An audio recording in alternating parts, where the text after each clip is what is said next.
हे भगवान, फिर उसकी गति क्या होगी? आपने तो स्पष्ट कह दिया कि जिसका मन वश में नहीं, जिसकी इंद्रियां वश में नहीं, उसके लिए योग प्राप्त होना कठिन, अर्थात भगवत प्राप्ति होना कठिन है। जो तत्परता पूर्वक संयमित होकर अपने मन को वश में कर ले, वो सुख पूर्वक भगवत प्राप्ति कर सकता है। पर उस साधक की क्या गति होगी जिसका मन, बुद्धि, चित्त, अहंकार ये वश में नहीं है, और वो साधना करता है, नाम जप करता है, सत्संग करता है, स्वाध्याय करता है, पर इंद्रिय विजयी नहीं है, मन विजयी नहीं है। अंतिम समय उसकी भगवत स्थिति नहीं रहेगी, क्योंकि वो मन विजयी नहीं है। विषयाशक्ति है, असावधानी है, अंतकाल में मन परमात्मा में नहीं लगा, विचलित हो गया, साधन से हट गया, परमात्मा की प्राप्ति नहीं हुई। तो हे कृष्ण, कृष्ण सबको आकर्षित करने वाले, हे भगवान, आप ही जान सकते हो, इस प्रश्न का उत्तर आप ही दे सकते हो कि उसकी क्या गति होगी। तात्पर्य है कि वो नरक तो जाएगा नहीं, क्योंकि नाम जप करता है। थोड़ा भी नाम जप करता है तो नरक नहीं जाएगा, थोड़ी भी भक्ति करता है तो नरक नहीं जाएगा। अजामिल के प्रसंग में यमराज जी ने अपने दूतों को आदेश किया था कि यदि कोई भी नारायण कृष्ण हरि बोलता है, गले में कंठी बांधे, वैष्णव है, भगवान का दास है, भूल करके मत जाना, तो नरक तो जाएगा नहीं, क्योंकि साधन करता है, नाम जप करता है, पाठ करता है, पर जितेंद्रीय नहीं है, मनोनिग्रही नहीं, इसलिए भगवत प्राप्ति तो होगी नहीं, ये भगवान कह रहे हैं। पर नरक तो जाएगा नहीं, क्योंकि नाम जप करता है, और स्वर्ग की इच्छा नहीं, इसलिए स्वर्ग नहीं जाएगा, और मोक्ष इसलिए नहीं हुआ कि वो मन इंद्रियों को बस में नहीं किया। तो उसकी गति क्या होगी? काम गतिम कृष्ण गच्छति, वो किस गति को प्राप्त होगा? कश्चिन्नो भय विभ्रष्टस् छिन्ना भ्रमिव नश्यति, अप्रतिष्ठो महाबाहो विमूढ़ो ब्रह्मणा पथि। हे महाबाहो, हे अजान बाहु, संसार के आश्रय से तो रहित है और परमात्मा के मार्ग में भ्रष्ट हो गया है, परमात्मा को प्राप्त नहीं कर पाया और संसार के मार्ग को छोड़ दिया है, दोनों ओर से भ्रष्ट हुआ, उसकी क्या गति होगी? कहीं वो किसी बादलों की तरह छिन्न भिन्न नष्ट तो नहीं हो जाएगा? दोनों ओर से भ्रष्ट हुआ, अर्थात संसार मिला नहीं, परमार्थ में भगवान मिले नहीं, तो उसका समय जो परमार्थ में गया, जो भजन साधन में गया, वो सब बेकार हो गया, क्योंकि आपकी तो प्राप्ति हुई नहीं। एतन्मे संशयम कृष्ण छेतुर्मर्हस्य शेषतः, त्वदन्या संशयस्यास्य छेता नाहुपपद्यते। हे कृष्ण, मेरे इस संदेह को सर्वथा छेदन करने के लिए आप ही समर्थ हैं, क्योंकि किसकी क्या गति होगी इसका निर्णय तो सिर्फ भगवान कर सकते हैं। इस संशय का छेदन करने के लिए आपके सिवाय इस सृष्टि में दूसरा कोई नहीं हो सकता, इसलिए आप का गति कृष्ण, उसकी क्या गति होगी? भगवान बोल रहे हैं, बहुत सुंदर। पार्थ नैवेह नामुत्र विनाशस्तस्य विद्यते, नहि कल्याण कृत कश्चित् दुर्गतिम तात गच्छति। पहली बात है कि उसकी दुर्गति नहीं होगी, ये तो बस पक्की मान लो। वो नरक नहीं जाएगा, वो स्वर्ग नहीं जाएगा, मोक्ष नहीं होगा, लेकिन उनकी दुर्गति भी नहीं होगी। ऐसा नहीं है कि वो दुर्गति को प्राप्त हो जाए। जिसको अंत काल में भगवान का स्मरण नहीं होता, उसका कहीं पतन तो नहीं हो जाता? अर्जुन का पूछना था। इस बात को लेकर के बहुत व्याकुलता थी कि बेचारा साधन कर रहा है, इंद्रियां बस में नहीं, मन में बस में नहीं, तो अंत समय भगवान का स्मरण नहीं होगा तो उसकी दुर्गति हो जाएगी। तो भगवान कह रहे पार्थ नैवेह नामुत्र विनाशस्तस्य विद्यते। हे पृथानंदन, सच्चे हृदय से जुड़ा था, भगवान जुड़ना देखते, रहत न प्रभु चित चूक किए की, करत सुरत सहबार ही की। भगवान उसकी क्रियाओं को नहीं देखते, उसके चित्त को देखा, हृदय की बात देखी। वो भगवान से जुड़ना चाहता है, वो भगवान को प्यार करना चाहता है, वो भगवान से मिलना चाहता है, पर इंद्रियां वश में ना होने के कारण, मन वश में ना होने के कारण बार बार वो विषयों में फिसल जाता है, बार बार भोगों में पतित हो जाता है। तो भगवान उसका पतित होना नहीं देखते, भगवान उसका चित्त से जुड़ना देखते हैं। रहत न प्रभु चित्त चूक किए की, करत सुरत सरबार हिए की। हृदय की बात देखते, सच्चे हृदय से भगवान में जुड़ना चाहता था। अब उसका पतन नहीं हो सकता, मरने के बाद भी पतन नहीं हो सकता। जितनी उसकी स्थिति भजन में बन गई है, उसके नीचे वो गिर ही नहीं सकता। बहुत बढ़िया बात है। हमारा अगर 100 नाम जप हो गया है तो 101 से चलेगा अगले जन्म में, 99 से नहीं चलेगा। जिसकी जितनी भजन में स्थिति हो गई है, उससे वो नीचे वो नहीं गिर सकता। देखो, पहली बात तो दुर्गति हो नहीं सकती, नरक जाना नहीं है, स्वर्ग जाना नहीं है, दुर्गति होनी नहीं है। आगे भगवान बताएंगे उसकी गति क्या होगी। उसकी साधना जितनी है वो कभी नष्ट नहीं हो सकती। चाहे जितना बड़ा पाप बन जाए, उस पाप का उसे दंड भोगना पड़ेगा, लेकिन उसकी साधना नष्ट नहीं होगी। ये इस मार्ग का बहुत बड़ा सपोर्ट है कि मानो हम दिन भर भजन किया, हमसे शाम की गलती हो गई तो बोले दिन भर का भजन नष्ट हो गया। नहीं, आपका भजन दिन भर का वो है, और जो आपकी गलती हुई वो अलग है। गलती का आपको प्रायश्चित या दंड भोगना पड़ेगा, और भजन आपका सुरक्षित है, वो नीचे नहीं गिरेगा, उसकी साधन सामग्री नष्ट नहीं होगी। ये बहुत हृदय को शीतलता पूर्ण। हमने जो नाम जप किया हमारा सुरक्षित है, नाम जप वो कभी नष्ट नहीं होगा। उसका पारमार्थिक उद्देश्य भी नहीं बदलेगा। उसने उद्देश्य बनाया भगवत प्राप्ति, वो उद्देश्य भी उसका नहीं बदलेगा। हाँ, कितने जन्म लगेंगे ये उसका प्रयास होगा, प्रयत्न होगा। वो जन्मता मरता रह सकता है, ना भजन उसका नष्ट होगा, कम होगा, ना उद्देश्य उसका बदलेगा। वो लगेगा भजन। भक्ति बीज पलटे नहीं, जो जुग जाए अनंत, ऊंच नीच कुल उपजय होए संत को संत। वो कभी ऐसा नहीं हो सकता कि इतना भजनानंदी अब भ्रष्ट हो गया तो वो पतित हो गया, नीच और दुर्गति, अरे सब बेकार, कुछ नहीं। जो गलती हुई उसका दंड मिलेगा, और जहां से वो भजन कर रहा है वहीं से उसकी भजन की स्थिति आगे बढ़ेगी। जैसे उदाहरण में राजर्षि भरत का उदाहरण दिया था कि हिरन पे वृत्ति गई तो हिरन बने, लेकिन गंडकी नदी में खड़े होके हिरन बन करके भी इतना भजन किया कि अगला जन्म जड़ भरत जी के रूप में ब्रह्मबोध संपन्न महापुरुष के रूप में हुआ। तो भगवान कहते हैं, न ही कल्याण कृत कश्चित दुर्गतिम तात गच्छति। अर्जुन, हे तात, बहुत प्यार भरा संबंध है, उसकी दुर्गति नहीं हो सकती। जो मेरा थोड़ा भी भजन किया है उसकी दुर्गति नहीं हो सकती। साधक के लिए बहुत ही पॉइंट की, आश्वासन की बात कह रहे हैं कि थोड़ा भी भजन किया तो उसकी दुर्गति नहीं हो सकती, और अगले जन्म में परमात्मा प्राप्ति की लालसा इतनी प्रबल होगी कि वो इंद्रियों मन को वश में कर लेगा। इस जन्म में जो चूक हुई वो अगले जन्म में सुधार लेगा। उसकी दुर्गति नहीं होने का तात्पर्य है कि जो मनुष्य कल्याणकारी कार्य में लगा हुआ है, जिसके लिए मनुष्य शरीर मिला है, वो कार्य कर रहा है, भजन कर रहा है, सत्संग कर रहा है, स्वाध्याय कर रहा है, ठाकुर सेवा कर रहा है, वो अपने असली कार्य में लगा हुआ है, पर उसका मन चलायमान है, उसकी इंद्रियां चलायमान, तो उसकी दुर्गति नहीं होगी। कारण कि उसका ध्येय चिन्मय तत्व तो भगवान में है, इसलिए उसका पतन नहीं हो सकता। मैं उसकी रक्षा करता हूं, तो उसकी दुर्गति कैसे हो सकती है? क्योंकि उसने थोड़ा भी सही मेरा भजन किया है। मेरी दृष्टि सर्वभूत हिते रता है, सब पर मोरी बराबर दाया, सब मम प्रिय सब मम उपजाए। मैं सबको प्यार करता हूं। फिर जो मनुष्य मेरी तरफ चल पड़ा, अपना किसी तरह से कल्याण परम हित मानकर मेरी तरफ चल पड़ा, तो मैं उसे सबसे ज्यादा प्यार करता हूं। फिर मैं जिसे प्यार करता हूं उसकी दुर्गति कैसे हो सकती है? प्यार तो सबको करता हूं, लेकिन जो अपना मान करके मेरी तरफ चल पड़ा, मेरा भजन करने लगा, उसकी दुर्गति कैसे हो सकती है?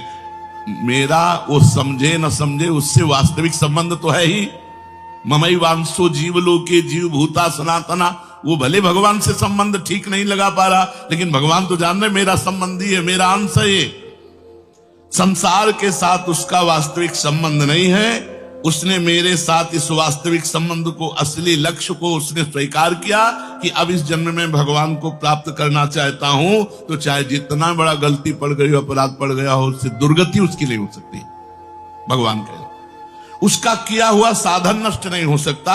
हां, वो देखने में मोहित सा लगेगा कि भ्रष्ट हो गया, अब तो कोई भजन साधन नहीं, अब तो भ्रष्ट सा हो गया है, साधन छूटा दिखाई देगा। परंतु ऐसी परिस्थिति में भी मैं उसका साथ नहीं छोड़ता। उसने मेरा भजन छोड़ दिया, मेरा साधन छोड़ दिया, लेकिन मैं उसका, जैसे एक सत्संग में दृष्टांत में देते थे कि जगन्नाथ जी की सेवा में श्रीअंग पार्षद रहते थे, तो उनमें से एक पार्षद वैश्या संसर्ग करने लगे कुसंग के कारण। तो जब सब पार्षदों को पता चला तो उन्होंने बुलाया और कहा, देखो तुम परम पावन श्री जगन्नाथ जी के अंग सेवी हो, या जगन्नाथ जी की सेवा छोड़ो वैश्या का संग करो, या वैश्या संग छोड़ो जगन्नाथ जी का अंग संग करो। तो भगवान की माया से मोहित हुए, साधन से गिरे हुए होने के कारण उन्होंने जगन्नाथ जी का अंग संग छोड़ दिया और वैश्या का अंग संग स्वीकार किया। आश्चर्य की बात कि जब उनका शरीर पूरा हुआ, वैश्यागामी जो अंग संग सेवी थे, तो जब शरीर पूरा हुआ तो जगन्नाथ जी ने स्वप्न में अपने पार्षदों को आदेश किया कि उसकी अंत्येष्टि क्रिया हमारे पार्षदों जैसी की जाए। तो उनका प्रभु स्वप्न में ही कहा कि प्रभु, उन्होंने तो आपको छोड़कर वैश्या को स्वीकार कर लिया था। तो बोले, उन्होंने छोड़ दिया था, ये उनकी हिम्मत है, हमारी हिम्मत नहीं, हमारा स्वभाव नहीं है, हमारी सामर्थ्य नहीं है। हम एक बार जिसको पकड़ लिया उसको कभी छोड़ते नहीं। तो भगवान यहां कह रहे हैं कि कभी कभी वो मोहित हो जाता है, वो साधन छोड़ता, लेकिन मैं उसे नहीं छोड़ता। ये खास बात समझो, मैं उसे नहीं छोड़ता। उसका किया हुआ अपराध, किया हुआ पाप, भले उसको थोड़ा समय दंड भुगताने के लिए, लेकिन मैं उसे छोड़ता नहीं। उसकी दुर्गति कैसे हो सकती है? इसलिए घटना घट सकती है। ये तो भगवान कह रहे हैं, मनमानी मत करना। कह रहे घटना घट सकती है, आपने अपराध किया, आपको पाप का दंड मिल सकता है, लेकिन मैं उसके अंदर ऐसी व्याकुलता पैदा करूंगा कि वो सब प्रपंच छोड़कर दौड़कर मेरी तरफ भाग पड़ेगा, क्योंकि मैं उसे नहीं छोड़ता। जैसे गोपियों में थोड़ा अभिमान आया, मैं अंतर ध्यान हुआ, लेकिन उन्हीं के बीच में रहकर जहां व्याकुल हुई मैं प्रकट हो गया। तो भगवान कह रहे हैं कि एक बार जिसके भीतर थोड़ी भी साधना चल पड़ी, थोड़े भी संस्कार भक्ति के पड़ गए, नाम जप करना, वाणी पाठ करना, थोड़ा भी भगवत्कार, कर्म चैव तदर्थीयम सदित्येवाभिधीयते, तो उसका कभी पतन नहीं हो सकता, जो संस्कार पड़ गया भक्ति का, क्योंकि सत वस्तु का कभी अभाव नहीं होता। तो फिर प्रभु गति क्या होती है उसकी? तो भगवान कह रहे, प्राप्य पुण्य कृताम लोका नुषित्वा शाश्वती समाह शुचीनाम श्रीमताम गेहे योग भ्रष्टो भी जायते। आहा, प्राप्य पुण्य कृताम लोकान, उसने गंगा स्नान किया है, उसने नाम जप किया है, उसने वाणी पाठ किया है, उसने ठाकुर सेवा की, तो कोई साधारण है? बहुत बड़ा धनी है। भले लोक भ्रष्ट हो गया है, भले इंद्रियां उसके कब्जे में नहीं, भले मन उसके कब्जे में नहीं, लेकिन साधारण जीव नहीं है, वो भगवान का जन है। उसने नाम जप किया है, वाणी पाठ किया है, ठाकुर सेवा की, धामवास किया, तीर्थ अवगान किया। प्राप्य पुण्य कृताम लोकान, जो बड़े बड़े याज्ञिकों को, बोले इतने यज्ञ की, अश्वमेध यज्ञ की, जो बड़े बड़े याज्ञिकों को जो सांगो पांग करते हैं, उन लोगों को स्वर्ग आदि लोकों पर अधिकार होता है। इसलिए वो पुण्य कर्म कहते हैं तो पुण्य लोक उनको प्राप्त होते हैं। पाप कर्म करने वालों को नरक भेजा जाता है। परंतु साधक पुण्य कर्म थोड़े किए, भजन किए, तो जैसे किसी रास्ते में चल के उसकी वीआईपी व्यवस्था की जाए, ऐसी व्यवस्था उसकी होती है स्वर्ग में। जितने दिन उसको अगला जन्म नहीं मिलेगा, उतने दिन भारी व्यवस्था स्वर्ग में उसकी होगी। पुण्यवताम लोके, जो बड़े बड़े पुण्य आत्मा पुरुष प्राप्त करते हैं, इतनी अमुक यज्ञ की, अश्वमेध यज्ञ की सांगो पांग, उनको उसकी वीआईपी व्यवस्था होगी। प्राप्य पुण्य कृताम लोका नुषित्वा शाश्वती समाहा, उसको शुभ कर्म का परिश्रम, बड़े बड़े परिश्रम करके जो स्वर्ग आदि के भोग प्राप्त करते हैं, उसे न प्रार्थना करनी पड़ी है, न शुभ कर्म करना पड़ा है, न यज्ञादि कर्मों का सांगोपांग अनुष्ठान करना पड़ा है, उसकी ना स्वर्ग की चाह है, वो उसकी व्यवस्था होगी। शरीर छूटते ही दिव्य लोक में जाकर के दिव्य भोगों की व्यवस्था, क्योंकि मन चंचल था ना, इंद्रियां चंचल थी ना, मृत्यु लोक के भोगों, ले भोग स्वर्ग के भोग, सुंदर सुंदर जितने भोग हैं उन सब की बाहुल्यता। वहां भोगों की जो वासना बनी थी उसके अनुसार भोग, मान लो स्त्री की तो एक से एक अप्सरा, दुनिया का सब वैभव स्वर्ग में विराजमान है, त्रिभुवन में खूब भोगने के लिए सब एकत्रित कर दिया, क्योंकि भजनानंदी कोई साधारण थोड़ी है, उसकी वीआईपी व्यवस्था हुई। अब अंत समय से साधन में विचलित मना हो जाने के कारण जो बड़े बड़े परिश्रमों से पुण्यों से प्राप्त होता है वो ऐसे स्वाभाविक रूप से रास्ते में प्राप्त हो रहा है, ये उसकी गति नहीं है, ये अयाचिक वृत्ति से उसकी वीआईपी व्यवस्था है कि अब ले जा रहे हैं तो रास्ते में ऐसे थोड़ी कि कोड़ा मारते, पानी भी नहीं पिया रहे, धूप में ले जा, नहीं, सीधे उसको आनंद पूर्वक स्वर्ग आदि लोगों की दिव्य भोग वृत्तियां, जिन भोगों के लिए वो विचलित रहा है मनुष्य साधना करते समय, वो सारे भोग उसको वहां प्राप्त होंगे। वहां रहने पर इतना भोग दिलाया जाता है कि उसकी अरुचि हो जाती है स्वर्ग के भोगों से। मर्तलोक में आके दोबारा फंसेगा क्या? स्वर्ग के भोगों से अरुचि हो जाती, जहां आसक्ति रही है वो भोग ही भोग उसको व्यवस्था कर दी जाती है, घृणा हो जाती है उसको स्वर्ग में ही भोगों से, इतनी वीआईपी व्यवस्था। क्योंकि अंदर से तो भजन था, उद्देश्य भगवान की प्राप्ति का था, तो स्वर्ग आदि के भोग भोगने पर उसे घृणा हो जाती है। वो